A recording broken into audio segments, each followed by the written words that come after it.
let us study the data input output instructions of C language. Basically, the classification of data input output instructions in C language goes in three cases. First, we're going to study what are the various single character input output functions. When I say single character input output functions, basically here the data which is either read or displayed will be only one character. The second set of functions which we're going to discuss are going to be the multiple character input output functions. And then we'll deal with the general I/O functions or input output functions, that is printf and scanf. Let's start with the first bit, that is single character input output functions.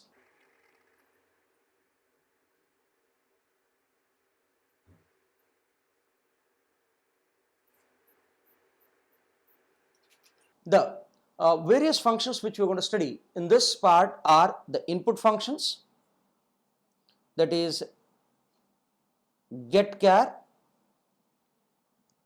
and the output function we call it as putChar.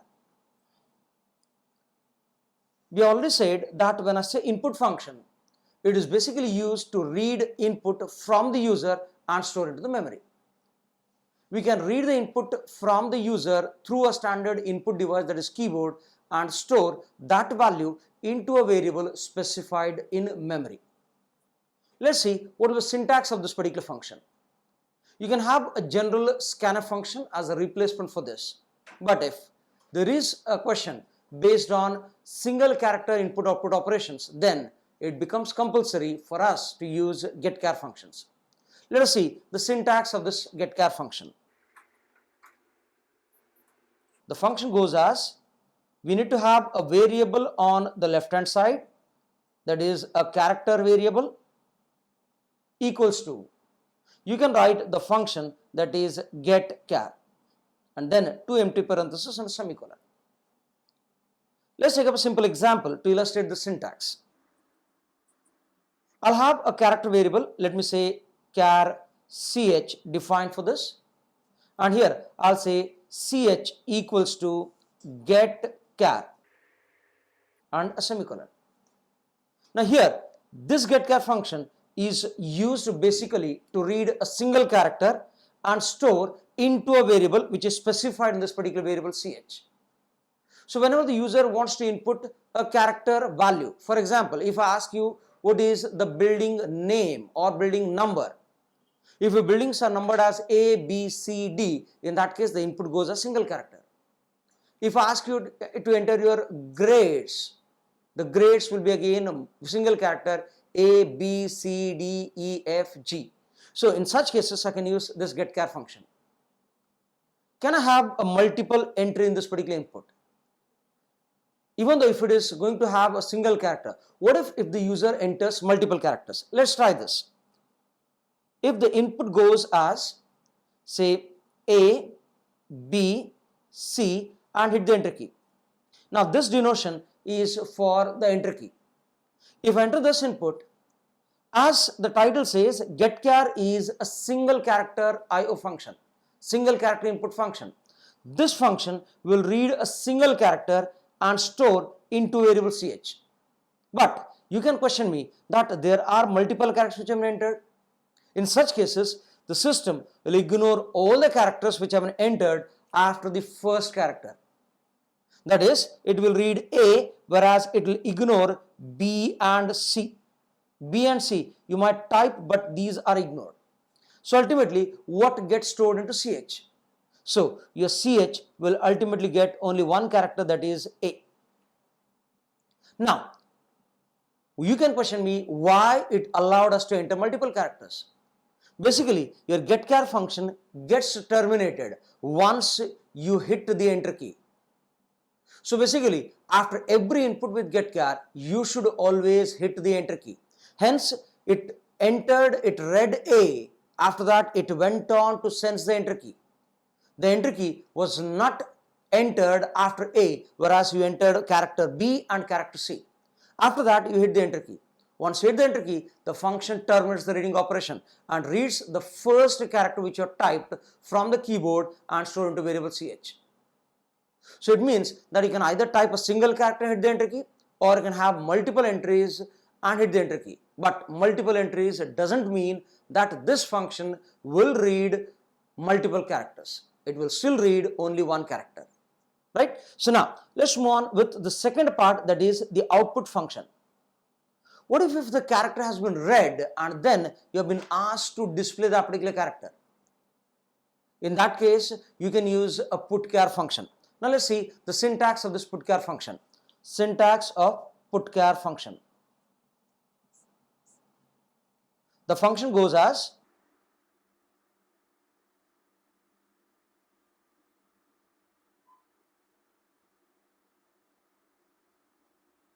it says putchar followed by a bracket and then a character variable. This is the value whose variable's value you want to display. When I say putchar, it basically displays a value which is there in the memory to the output screen. The memory variable should be always there in brackets. That is the difference between getchar and putchar. Getchar reads, putchar displays. But getchar says the variable should be there on the left hand side. Putchar says the variable has to be there in bracket itself. Let's take up an example to again justify this particular syntax. Example, assume that I have a character variable ch stored with a value, say capital A. Now it is said that whenever a constant has to be represented in a program, it should be always there in single quotes, that too closing quotes. So here I am assigning a character variable, character value A, to a variable called as ch. Now let's display this particular content. You can use a generic function called as printf. But if you want to use a specialized function to display these characters, you can use a function as putchar. Whose variable you want to display? You want to display the contents of ch. So you'll say bracket ch. Now this instruction says that the value of variable ch is displayed on the output screen. So this is an output function, that is putchar function. So basically when I say that I'm supposed to read values, you have to ask what type of values the inputs are going to be.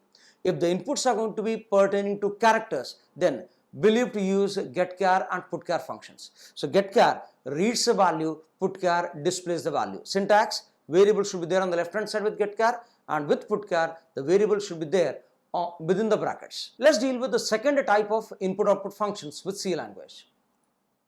These functions which we are going to discuss are going to be pertaining for multiple character input and output instructions, which means that when a question comes of responding a set of characters as your answer. For example, when I ask your name will not be a single character. Your name is going to be a set of characters.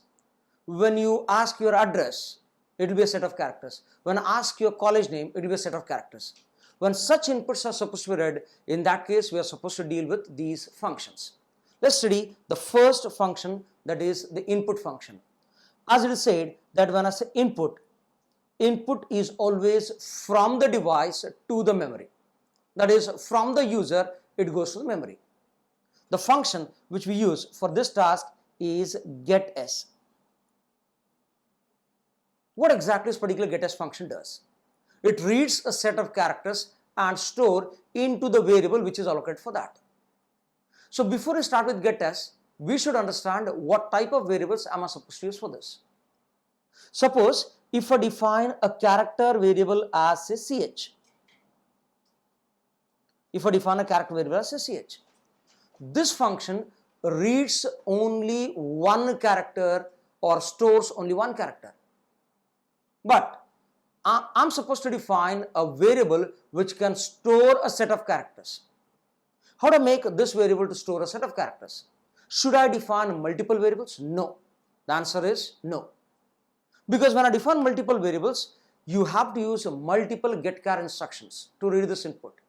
For that, what I'll do is I'll use multiple character variable, which means a single character variable is now ready to store a set of characters by defining a character as an array.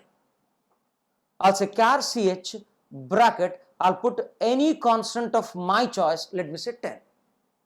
Now when I say char ch of 10, this ch is no more array. This ch is an array, not a variable, an array of 10 spaces.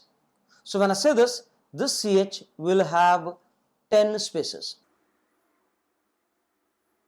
to store a set of 10 characters.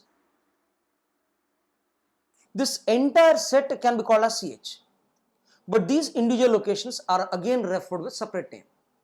The first location might be referred as ch of 0. The square brackets are read as of. The second bracket is read as ch of 1. The third location is read as ch of 2, and so on till I reach the last location, that is ch of 9 for this declaration. Why 9? Even though size was 10. Since my index, the first number, the number which you associate with the character variable, we call that as index.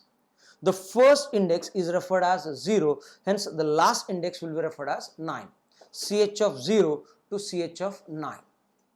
Such functions, such variables should be used to use with getS function. Let's see the input operations with getS function. So the syntax goes as, I should use getS, and within this brackets I am supposed to specify a character array. Let's take a simple example to illustrate this syntax. I'll say getS bracket. Suppose if character array is ch of 10, so I'll say ch, which means that this getS is now ready to store a set of characters into a variable called as ch, where ch is a character array. Let's see how the input goes into this particular ch. I'll have an example to say this. Assume that the input goes as a B, C, and I'll hit the enter key. Now, the variable ch is allocated how many spaces? 10 spaces. So, these 10 spaces have to be used. Initially, all these 10 spaces are filled with some garbage values. We call them as junk values or unknown values or garbage values. So, what getS does? Reads this string till you hit the enter key and stores each of these characters into a character array. It will store the first character into the first location, the second character into the second location, the third character into the third location, and what it does is it will automatically append the string with a null character. We call this as a string termination character. We call this as a escape sequence. So a string termination character or a null character.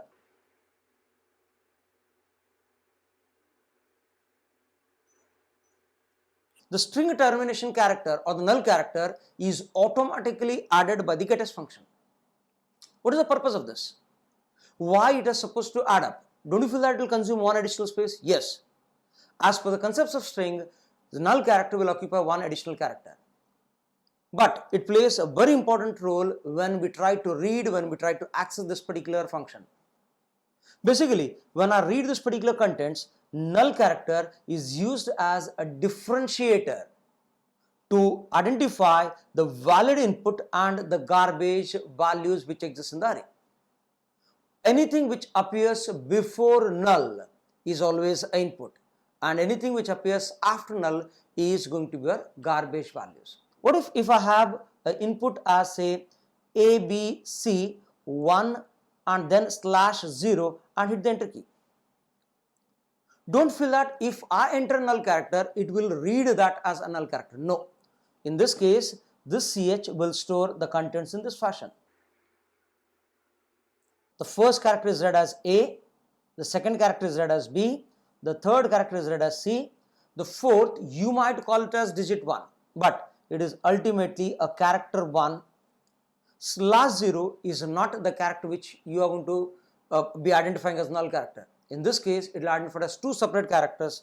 A slash will occupy one space, 0 will occupy one more space, and then a string is automatically appended again with a null character. So in this case, the number of characters are 1, 2, 3, 4, 5, 6 are the one which you have entered, and null character is automatically appended with this string. So it means that when I define a character array with the 10 spaces, it is advised to store only 9 characters, because 1 will automatically going for null character. So this is about the input function. Now let's deal with the output function.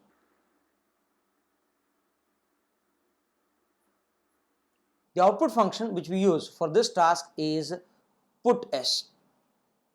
What exactly this particular function does? As it is said, output function, which means that the value is displayed from the memory to the user. Whatever the contents which are stored into a character array, those contents will be displayed as it is on the screen. Let's try an example to illustrate this particular puts function. So the syntax goes as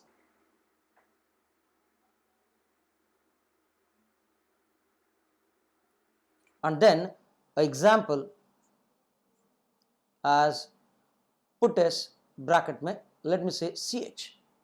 When I say puts ch, what it does is this contents of character array ch are displayed as it is on the screen one by one till it finds a null character.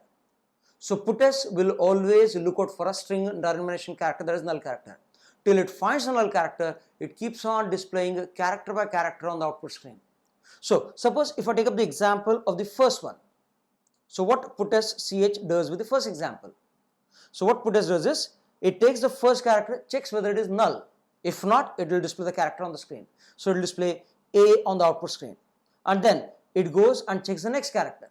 Is this next character null character? No. Displays the next character. Is this character null character? No. Displays the character. The next character, is it null character? Yes. It stops the operation. So basically, puts displays the contents of character array as it is on the screen till it finds a null character. So that's it about the concepts of puts functions. Let us look at a program which will use getS as well as puts functions. We'll try a very simple code. I'll ask you to enter your name on the output screen, and I'll just display a hello message followed by your name. Suppose if your name is say ABC, I'll say hello ABC on the screen. But how do I use getS and puts in reality with this? Let's try and identify the program for this. So as usual, the program always begins with the header file #include stdio.h. Now getS puts functions are a part of your stdio.h itself. So let's start with the main task. I'll say void main. Now as usual, again discuss the input, the process and the output values. What you're going to read as input? You're going to read a string as input, a set of characters as input. To store this set of characters, what we need to use? Should I use a character variable or should I use a character array? Character variable will be storing only one character, whereas character array stores a set of characters. Yes. So in this case, in the input side, I'll be using a character array.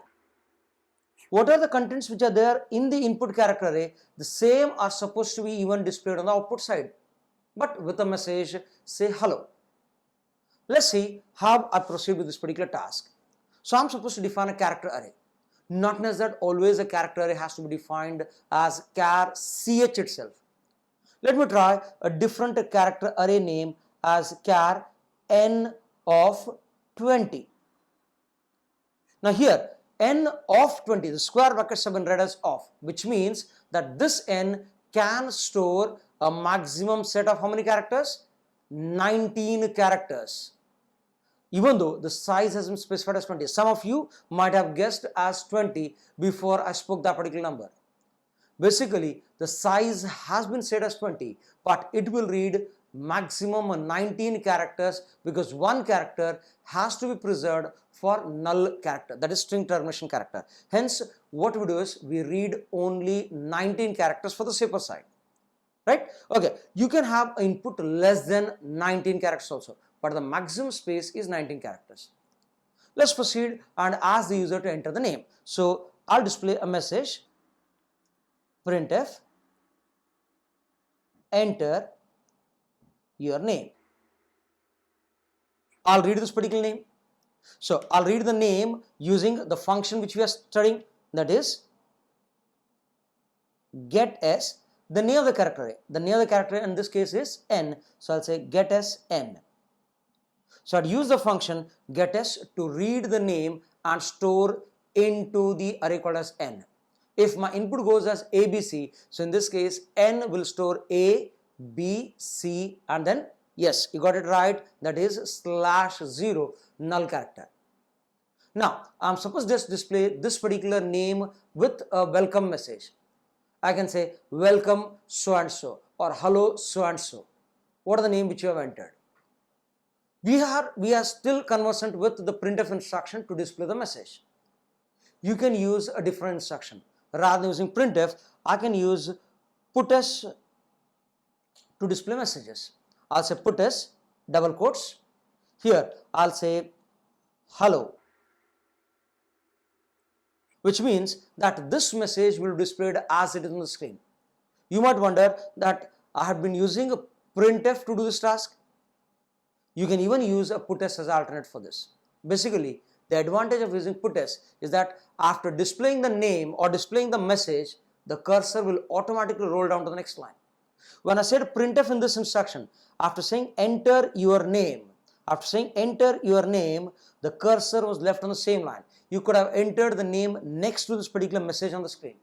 But in this case, when I say puts hello, it displays a message called as hello on the screen and then rolls down the cursor to the next line. So after hello, if you want to display the name next to hello, then you can't use puts, you have to use printf. So here I'll be using puts hello so that the cursor will roll down to the next line.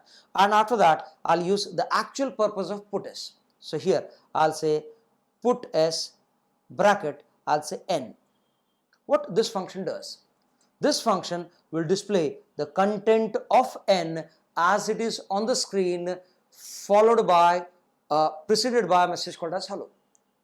It will display all the characters of n as it is till it finds a null character. Assume that we have entered a name called as say Aditya. I'll ask you to enter your name. Assume that the name is Aditya. So the standard output goes something of this sort. So if I say enter your name. Now as printf will leave the cursor on the same line, so you can enter the input at this place. Let me try the input as say ADITYA. So now this entire string, when I type the string and hit the enter key, this string goes into n. So first location is filled with A, second location with D, I, T, Y, A and so on, and then appends the string with null character. On the output screen, how the output appears. So puts hello will display a message as hello. Will it leave the cursor on the same line? No, the cursor will automatically roll down to the next line and then the contents of n will be displayed.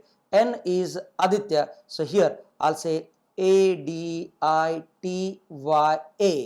Will it not display all the 20 characters? No, because after this it finds a null character. So here I'd used puts to display the contents of an array and getS is used to read the contents from the user and store into an array. So that is about the concepts of getS and puts functions. Thank you.